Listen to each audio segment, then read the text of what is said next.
Yeah, my name's Lee Mather and I'm the Senior Creative Director on F122.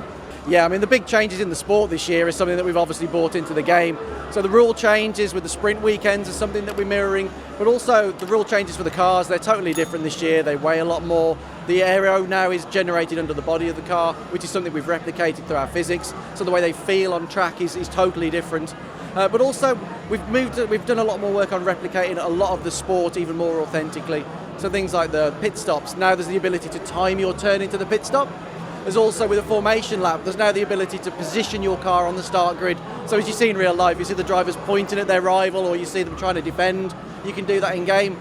But obviously not everybody wants to engage with those sorts of things at that level, so we also have cinematic versions of those as well. So for players who maybe don't want to spend 5 laps behind the safety car, they can get a cinematic version of it, which is very much of a broadcast style, so it looks very much like it does on TV. Can you talk about the setup you're showing exclusively here at Summer Games Fest? Talk about the because I don't know what they're called, the chair and all this other accessories you have here. Yeah, it's awesome. It's great that we can finally get people to play the game in person and to come and play it here as well, in particular with the lovely rig, but also with VR. So, I mean, VR is something that we've never done in the Formula 1 series before, and it's the first year for VR on PC. So it's great to finally see people's reaction to actually playing the game, you know, in a rig with a VR headset.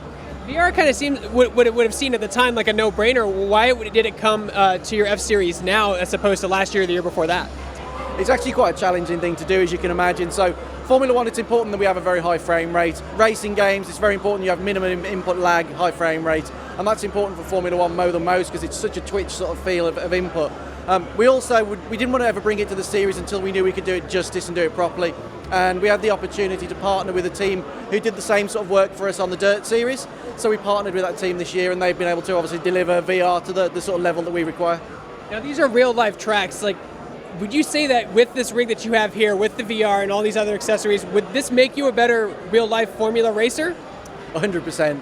I mean, in recent years, the most incredible thing started to happen is some of our esports drivers have actually started to move into real motorsport, and it's given them the opportunity to showcase their skills. So we've seen the likes of Brendan Lee, who's our former 2-time world champion in our esports. He's moved into real motorsport. We've seen Lucas Blakely recently, and of course the biggest one is Cem Bollock-Bassi. So Cem was a professional racer to a degree in the past. He entered our esports, he competed for a number of years, and this year he's in Formula 2. Now you can get recognized, like there are other games out there like Gran Turismo that recognizes certain track certifications. Do you have something like that in this F-Series? So obviously all of the tracks in the game are from the official Formula 1 calendar. So we replicate the tracks, we replicate the rules, we have all of the official cars, the official drivers, and obviously it's got the FIA certification as well. Awesome. And like, when does this game come out and what platforms are you aiming for at launch? So the game will be out if you buy the Champions Edition on the 28th of June, on the 1st of July if you buy the standard version, and it's out on current gen and previous gen platforms. So we're on PlayStation 4, PlayStation 5, Xbox One, Xbox Series, PC, on Steam, Epic, one other, I've just slipped my mind. Nintendo Switch, but I don't think Switch can handle this. No, we're not on Switch, unfortunately. Obviously, we've got VR support as well this year.